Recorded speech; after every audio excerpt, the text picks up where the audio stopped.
Hello, welcome to our Sunday school time here at Temple Baptist Church. Certainly glad that you have chose to join us. We are in our final lesson of the quarter. We're going to begin a brand new quarter, and I've talked a couple of times about encouraging you to get one of our Sunday school books, and we're going to be in the book of John next quarter, and we would love to send you one of those. I've said if you'd send us your name and address, we'll send you one. I'll just go a little bit further. You just call here to church, give us your address, and we'll send one there. We just want you, if you want a book, we want you to have one. So with that in mind, let's get into our lesson today, Micah chapter 7. And we've been studying the Old Testament, which is good.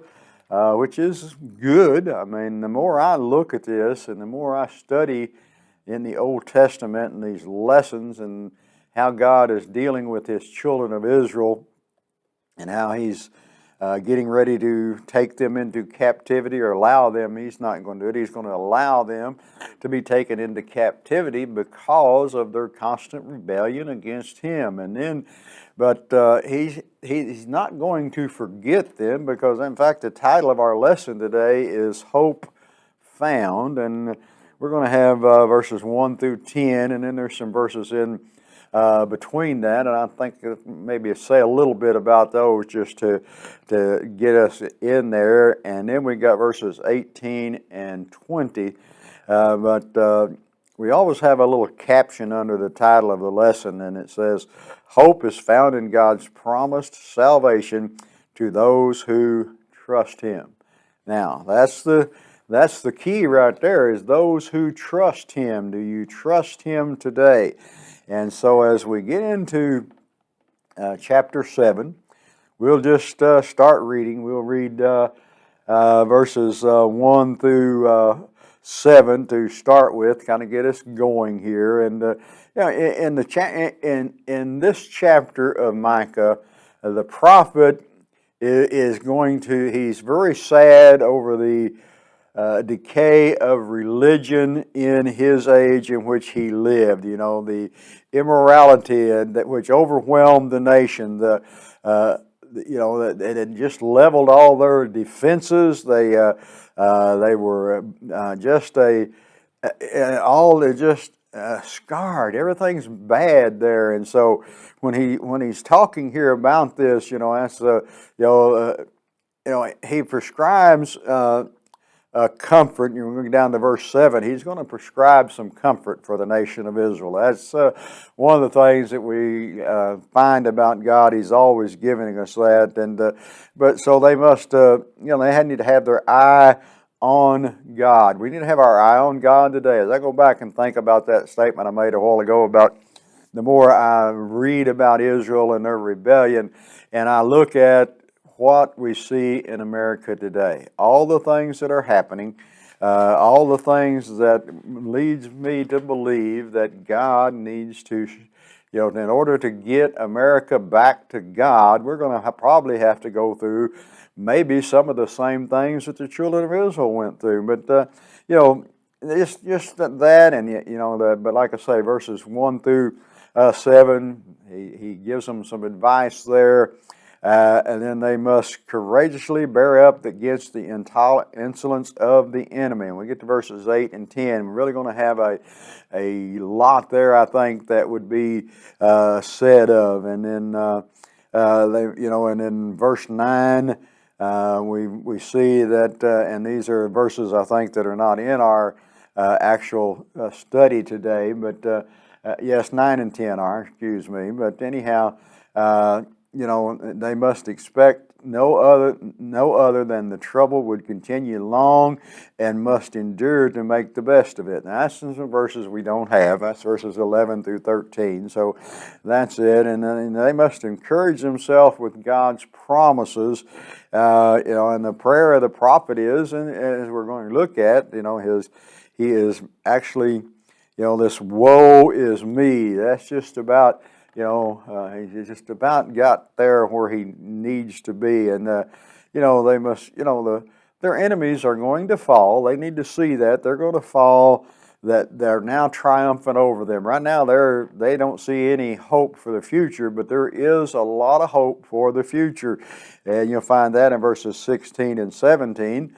And then, like I say, we're going to maybe talk about those verses just a little bit, but not as much as we plan on the others. And so, but when we get to the last part of this chapter, verses 18 through 20, they must themselves really triumph in the mercy and grace of God and His faithfulness to His covenant. And that's the thing that it all boils down to, that God is faithful. Yes, they're going into bondage.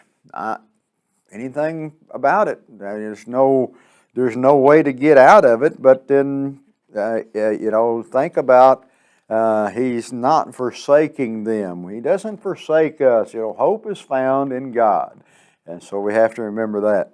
But in verse 1, as we say here, woe is me, for I am like those who gather summer fruit, like those who glean vintage grapes. There is no cluster to eat. Oh, the first ripe fruit which my soul desires. The faithful man has perished from the earth, and there is no one upright among men. They all lie in wait for blood. Every man hunts his brother with a net, that they may successfully do evil with both hands. The princes ask for gift, the judge seek a bribe, and the great man utters evil desires. So they come together. The best of them is like a briar. The most upright is sharper than a thorn's head. The day of your watchman and your punishment comes. Now shall be their perplexity. Do not trust in a friend. Do not put your confidence in a companion. Guard your doors of your mouth from her who lies in your bosom. For sons dishonor fathers, daughters rise against mothers, daughter-in-laws against mother-in-laws. A man's enemy are the men of his own household. Therefore I will look to the Lord. I will wait for the God of my salvation. My God will hear me. So let's just stop right there, and let's look at a few things here that the prophet Micah is saying and telling the children of Israel. He cries out. This is a degenerated, I guess I want to say. I'm not sure what word I want to do that, but he's lost all confidence maybe in such a degenerate age and things just goes on, and there was so few people to be found. Even among those who were God's people, and this was their approach. Man had perished out of the earth. That's what he's saying here when he says this. For woe am I who gather summer fruit.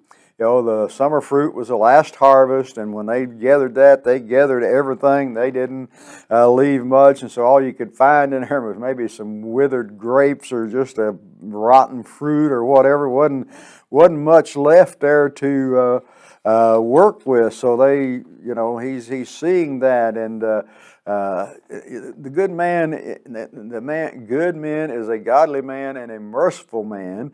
We look at that. The faithful man has perished from the earth. And that's getting bad, ain't it? There's nobody left there. Well, that's a kind of just a saying. It's hard to find a righteous man, and there was no one upright among men. They all lie and wait for blood. Every man hunts his brother with a net. Man, that's just, when we think about that, we see this, and we think about, or I do anyhow, I think about the way our world is today. We have all kinds of things that are happening, and that he says that they may be successful, do evil with both hands. Well, talking about this, and he talks about the prince and the judge. The princes and the judges should have been helping take care of the people. They should have been the ones that were doing that, but they were not the ones that were doing that. They were the ones that were actually doing the wrong or as much wrong. The officers, they were the ones that should have been protecting the rights of the people, but they weren't. They were doing it with some greed, and so when we think about that, we need to keep in mind that you know, yeah, we see a lot of evil out there today, don't we? And I'm not saying that everything is evil. I'm saying that a lot of things are good. The princes ask for a gift, the judges seek a bribe, and the great man utters his evil desires. They scheme together. The best of them is like a briar, and the most upright is sharper than a thorn's hedge. Yeah, the day of your watchman and the punishment comes. Now shall there be perplexity. So okay, here we have it, that these things that are happening there, and those that have just think of that, what's going on there. Just think about how desolate he sees things there. He's saying all of this is happening here in my nation in this time, that the morality has turned away from God. God is their leader. God is the one that has made a covenant with them, and so they just need to trust in Him, but they didn't do that. They're trusting in themselves. They're trusting in other gods. They're trusting in Baal and all of this, and so there's a lot of that going on, and the things that are happening there, the government, so to speak, how it was running, how it was doing, and the corruption that was in that government. And so, it says in verse 5, do not trust in a friend, do not put your confidence in a companion, guard the door of your mouth from her who lies in your bosom, for son dishonors father, daughters rise against mother, daughter-in-law against her mother-in-law. A man's enemies are the man of his own household. Therefore I will look to the Lord. I will wait for the God of my salvation. My God will hear me. And we get to that verse right there, I think is going to help us out just a little bit. But, times are bad indeed when sons dishonor their father, daughters rise up against mothers, and daughter-in-laws against mother-in-laws, and a man's enemies are the men of his own household. I mean, even families are obviously not getting along, and they just do that. They have all that that we're talking about here. It's just sad when a man betrays, and his worst enemy are the men of his own house, isn't it? A man's enemies are the men of his own house. So let's just think about that for a little bit. That some of the things that we're having there and happening in our land today. May I say that again? And but look at verse 7 right there. I think things change a little bit. The prophet had, he's complained of the wickedness in the times that he's lived. He's needing somewhere to gain some comfort for himself and his friends. And, the case is bad, isn't it? It's bad. Bad in America today to me. I don't know about you, but things are bad in America today. But yet there is hope, and in Israel. And there's hope in Israel concerning these things that the prophet is telling them about. All the vine's been stripped, the lion waiting for blood, and with a net against her brother, and they scheme, and all these things that they're doing. He's saying, yet now there is hope of Israel concerning these things. He says there's hope. And here's what he says in verse 7. Therefore I will look to the Lord. I think that's the key right there, that he looks to the Lord. We must have a resource to God under our troubles. Our resource today is God, isn't it? Our resource is God. He's the one we go to. Therefore I will look to the Lord. I will wait for the God of my salvation. In other words, let's not get ahead of ourselves. Let's wait on God's time. God's time is the one we look for. I will wait for the God of my salvation. My God will hear me. That's positive to me. That's positive. If I look to the Lord, if I wait on Him, then I'm going to hear that, and He will hear. So no matter how bad things are, and the children of Israel, like I said, were either already in captivity, awful close to it. Part of them were in captivity. They're going to be, the rest of them are going to be there. And so God will hear me. He will hear our prayers. He will grant us the things that we need. And we go on and look here at verses 8 through 10. Do not rejoice over my enemies. When I fall, I will arise. When I sit in darkness, the Lord will be a light to me. I bear the indignation of the Lord because I have sinned against Him. Here we are. Let's admit that we have sinned against God. That's what Israel needs. That's what each individual needs to do, is admit that they have sinned against God. Because I have sinned against Him, and He pleads my case and executes judgment for me, He will bring me forth to the light. I will see His righteousness. Then she who is my enemies will see, and shame will cover her who said to me, where is the Lord your God? My eyes will see her. Now she will be trampled down like mud in the streets. Okay, here it is. Here's all this thing that is happening. Here's all the bad stuff. Here's all the sad stuff. Here's the woe is me thing that the prophet is crying out about because of the condition that his world was in at that time. Woe is me as we look at the condition our world is in today. And so, when he gets to this, he talks about is God's going to hear. He's going to hear our prayer.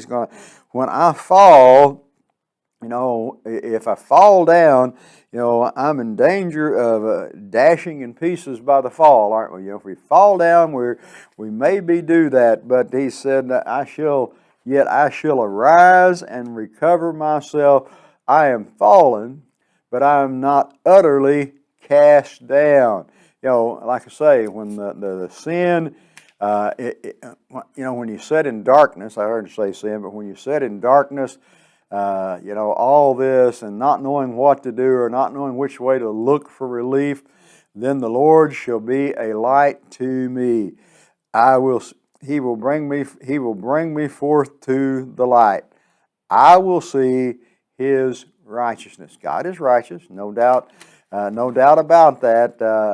He's going to plead my case. I will bear the indignation because I have sinned against Him until He pleads my case.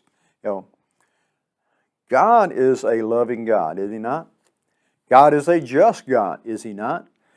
Israel justly deserved the punishment they were going to get.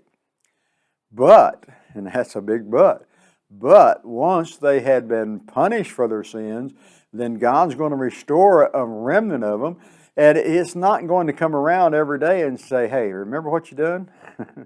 Remember what you done? He doesn't do that, does He? We do that sometimes. I do that sometimes. I say, well, look here what you done, But God doesn't do that. That is forgotten. It as far as the east is from the west, is cast into the sea. He doesn't remember it anymore. He's not going to do that. And then shall the enemies will see, and shame will come unto her. Where is the Lord your God? My eyes shall see her. Now she will be trampled down like mud in the street. So we got that. We got that that's coming. The children of Israel had that was coming. And so, don't rejoice about those. Like I say, he's in great lamentation here, I guess is the word I want to use. He was in great distress over the things that were happening. And so you just have that, really like I said, I thought about mentioning these other verses, but due to time restraints today, I'm not going to do that. But I want you to look at the verses that are not covered in our Sunday school lesson today, verses 11 through 15, and then 16 and 17 are part of that. And so, but when we jump over to 18 and we begin to look at that, and who is a God like unto thee? Who is that? Who is a God like unto you, parting iniquity and passing over the transgression of the remnant of his heritage? He does not retain his anger forever. Just talked about that just a second ago. I got ahead of myself a little bit. God's not going to remember all this. He has forgiven them. The punishment is that you're going to be in captivity, and then I'm going to bring you back, and we're not going to talk about these anymore. We're going to look to the future, and that's the good thing about God. He doesn't hold a grudge. Once it is settled, it is settled. And so, he pardons iniquity, passes over the transgressions of the remnant of his heritage. He does not retain his anger because he delights in mercy. He delights in, giving and being that compassionate God that he is. He delights in that. He will again have compassion on us and will subdue all of our iniquities. There you go. There's the thing we got to look forward to. There's the thing that is for us, that he's going to do that. God's having a promise to bring back the captive people. And so we look at that. You will cast all our sins into the depth of the seas. They're forgiven. They're forgotten. They're not brought up anymore. You will give truth to Jacob and mercy to Abraham, which you have sworn to our fathers from days of old. Just reminding them that, God has always took care of us. He always has. He always will. And, just remember that as we study in the Old Testament. We're going to go to the book of John in our next quarter study. And but just remember how God dealt with Israel. Remember how they rebelled against God, and I'm just going to take a couple more minutes and to pound on this a little bit. When I look at the sins of America today, a lot like the children of Israel were. And God's not going to allow that to continue. I'm not a prophet. I'm not planning on even claiming to be a prophet, but I do know that God is one day going to intervene and bring his people to their knees. And so, just learn from history. That's what it is. If you don't learn from history, we're destined to repeat it. And so we don't need to repeat everything that the children of Israel did. But I thank you for being with us. Here it is, the end of November. The Christmas season just around the corner, and all the holidays and everything. And I just pray that you're having a blessed holiday season and enjoyed your Thanksgiving meal with your family. And again, if you want to have a copy of our upcoming Bibles or our Sunday school lessons, get a hold of us here at church by letter, phone, come by, whatever, and we will see that you get a book that you can follow along with us as we teach. It's good to be with you again, and may God bless you is our prayer.